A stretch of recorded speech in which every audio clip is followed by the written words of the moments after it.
Hey everybody, thanks for joining us here on 9 News Watch. It is the first Tuesday of November, which means it is Election Day. And yes, it is an odd number of years, so we're not talking about the congressional races or maybe not as high-profile races as we might normally be talking about, but nonetheless some significant issues to talk about. And joining us, our 9 News political reporter, Marshall Zellinger, with us here, and he'll be with us all night long, getting into the weeds on a lot of these issues. Marshall kind of wants to start things out with a bit of an overview.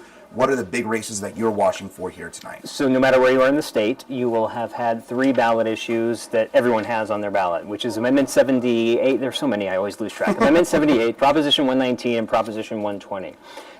So again, these were statewide ballot issues, so results will come statewide on these versus the more local issues, your Denver ballot issues, your city council races, your school board races. Those are based on your city and county, but these other 3 are based statewide results that will impact no matter where you are.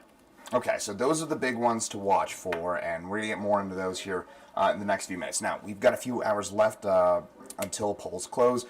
Where do you vote, and what time do you have to vote by, and any sort of details about, again, any voting logistics over the next few hours? 7 o'clock. You have to vote by 7 o'clock. If you're in line in person, if you're going to vote in person and you're in line, you will be able to vote even if you have not cast your vote by 7 o'clock. But if you show up to wait in line after 7 o'clock, you can and will be turned away. The same with a drop box. If you're going to turn your ballot in a drop box, and I know we've got an interactive map on our website that allows you to find a drop box near you or even an in-person voting center near you.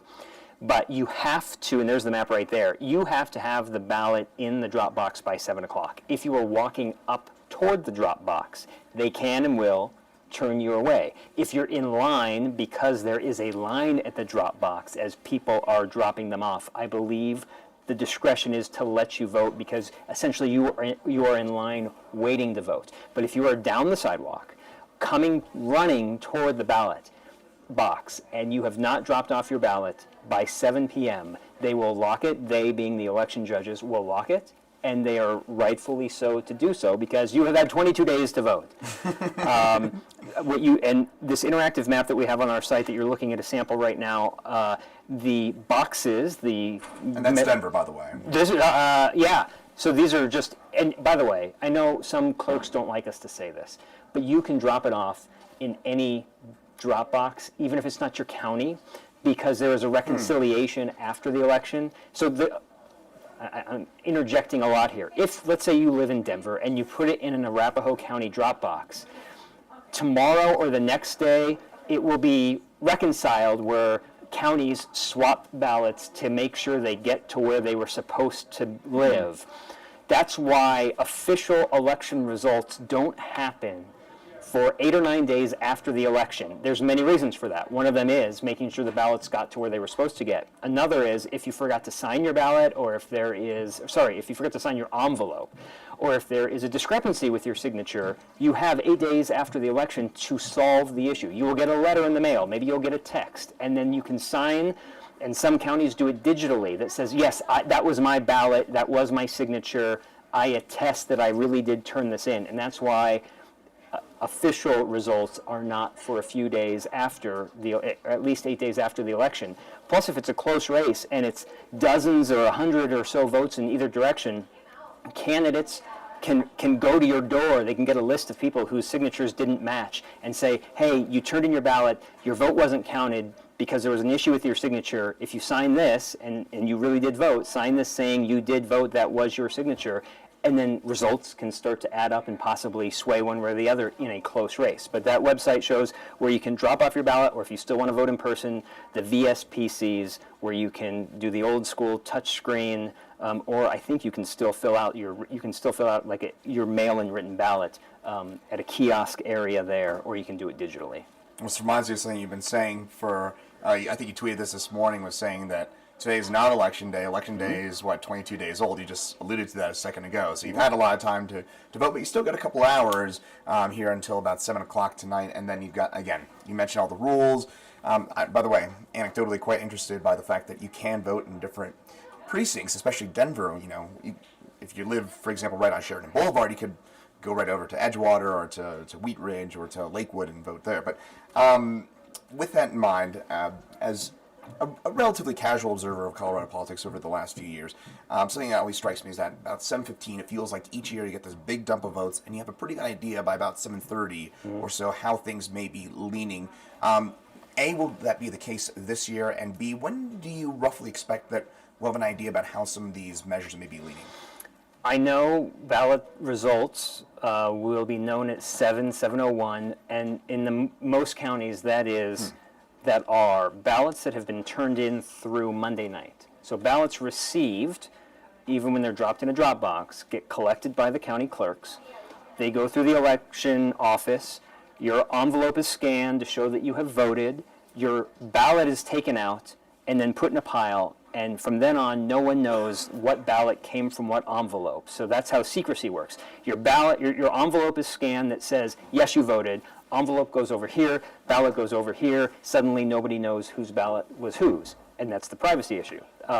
So then the ballots get scanned to figure out the results. Ballots that are received through Monday night have already been scanned. And those results are just waiting. Somebody's going to hit, like, add up or whatever the button is. Nobody knows the results until you hit this button at 7 o'clock, and then we will know the results through Monday night. So at 7 o'clock, we will get a dump of results that do not include people who turned in their ballot today or people who voted in person today. So we'll know 21 days worth of people turning in their ballots, which as of this morning was like 900,000 people statewide. So I don't think it was quite 20%, and now we're at about 24.7%. This is the current estimate as of noon that the Secretary of State's office has provided. 961,000 people have voted out of 3.88 million active voters, which turns out to 24.7%. That's not good.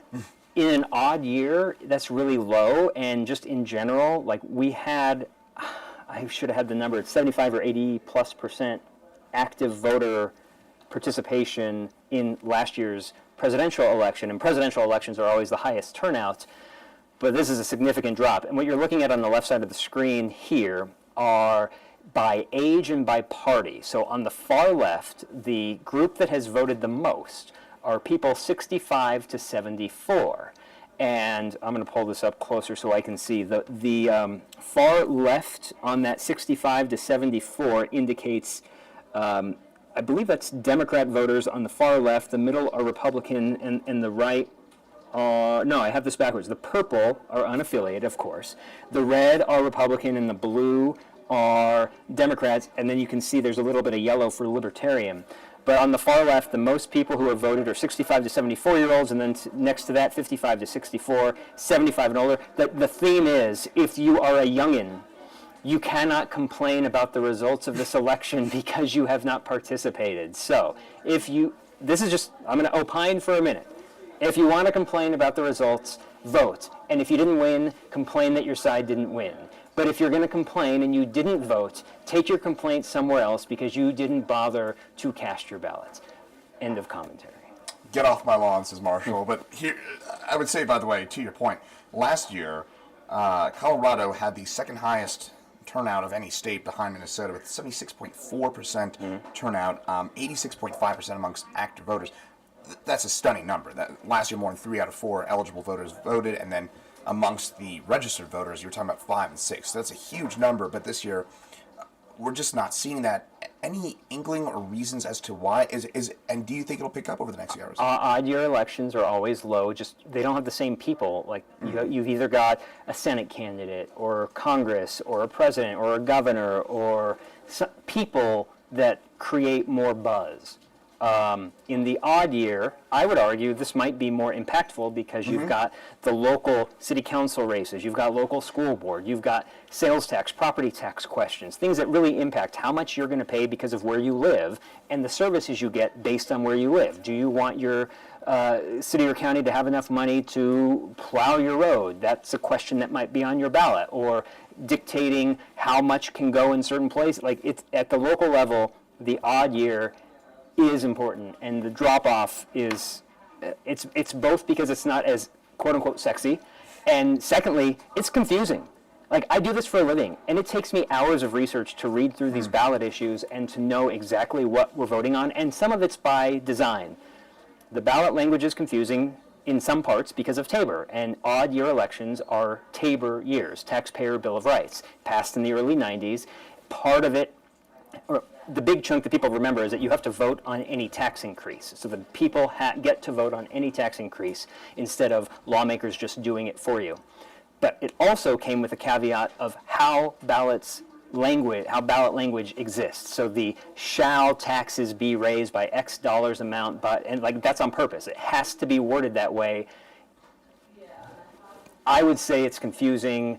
It could be written in a simpler way, but it's in the state constitution that this is how a money issue must be written on a ballot. So that's another reason I think there's low turnout, because once you open your ballot and realize you were not prepared perhaps for this, if you're confused by something, you're either going to vote no or you're just going to not vote at all and move on to something more fun.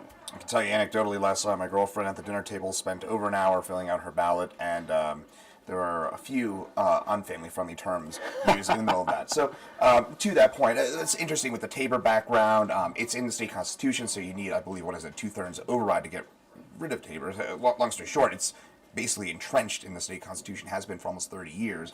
That in mind, anything else that our viewers should particularly keep an eye on tonight? Is it something out of state? Is it something within state? What will hopefully by tomorrow morning we have a good idea about those results. Will you be looking for most?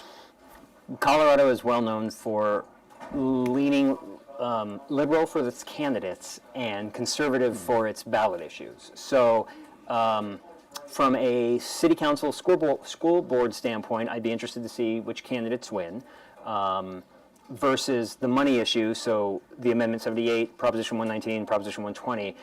Like Proposition 120, for instance, would put more money in some people's pockets and perhaps take money from cities and counties. That's a conservative issue. And so history shows that maybe voters lean toward that conservative issue. Proposition 120, a yes vote, this is a little confusing.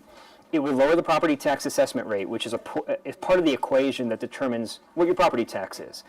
But because of something that state lawmakers did earlier this year, they changed the part of the law that this proposition impacts. And so the people who put this on the ballot intended to lower property tax assessment rates for anyone who owns property, anyone. But lawmakers changed the definitions of property, essentially. And so now a yes vote only will impact multifamily properties, not single-family homes, not condominiums. It will impact lodging properties, so apartments, apartments or multifamily, hotels, motels, and B&Bs, but it will not impact other commercial property. If you vote no, there is going to be no change, nothing to see here. If it passes, the people who put this on the ballot intend to go to court to sue to make sure that it impacts all property owners like they intended. The issue is propositions change state statute. And lawmakers can also change state statute. So even if this were to pass, and let's say lawmakers did nothing ahead of time, if this were to pass, there's nothing stopping lawmakers from changing state statute at any time. So this could have passed, impacted all property owners. It wouldn't have been a popular thing, but lawmakers could have then next year been like, well, let's change the definition of properties now that we know that this has passed. So long story short, propositions can be changed by state lawmakers after the fact. This issue is, it was kind of changed before the fact. And so if it passes, again, the people who put Proposition 120 will go to court to say, hey, if you own a single-family home, we intended for this to lower your property tax, and it should.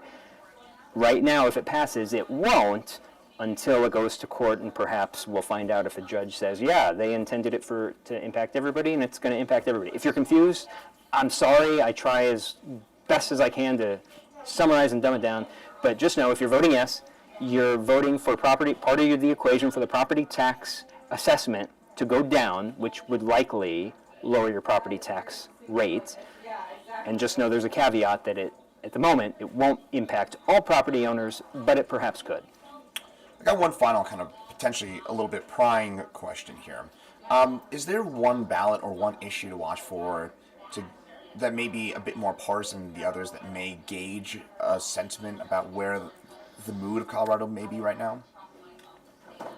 I wasn't expecting. Amendment 78, off the top of my head, would show that, because Amendment 78 would dictate that the state legislature dictates where all the money in Colorado goes. A yes vote would say Any money that comes into the state must go through the state legislature. Right now, the state legislature handles the budget, which is essentially money from property taxes and sales tax and like the money that you just expect a state to get from everyday living, and then they allocate it for education, healthcare, human services, prisons, things like that.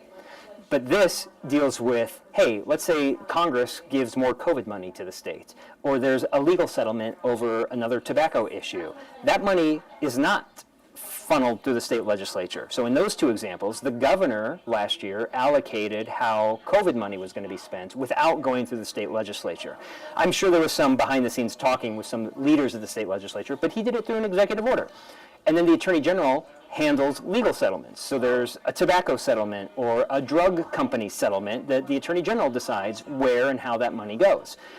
So if you vote yes, you're saying, no, we want state lawmakers to decide where and how that money goes. If you vote no, you're saying, no, we like the system that's in place. The legislature doesn't need to get involved in that. So your question was, would it show any kind of leaning one way or the other? I think if people vote yes on this, they're saying they agree with the state Republicans, essentially, that had issues with this last year, especially with the COVID money, that state Republicans at the legislature had no say in where and how this money was spent because the governor just did it. And so if you vote yes on this, you're saying, you might say, yeah, I agree with the conservatives at the Capitol that maybe we should have more oversight, even if it's going to create more hoops. Interesting. By the way, because this is an amendment and changes the language of the state constitution, this requires 55% to pass, so keep that in mind as well. And that's a more difficult hurdle, and that was passed by lawmakers, or that was passed by voters, 4, 5, 6 years ago, that said instead of 50% plus one, since the Constitution is very simple, it was simple to change in Colorado, now it's a little more difficult with 55%. That is a high bar to reach, so that one's a little more difficult than the propositions, which only require 50% plus one to pass. So there you have it. So it should be an interesting night. You'll be with us here on 9 News Watch, Marshall, and on 9 News YouTube, tracking this for us through the remainder of the evening. Marshall, we appreciate a few minutes of your time, this great primer. And again, if you're confused, it makes me slightly reassured to know that you are a little bit as well. But again, we'll be with you throughout the remainder of your night. Have a great few hours and get out and vote. Cool. Thank you, Marshall. I appreciate it. Sorry for that last second. No, that's all right. Popped up in my head. I was like, I wonder if there's something harder.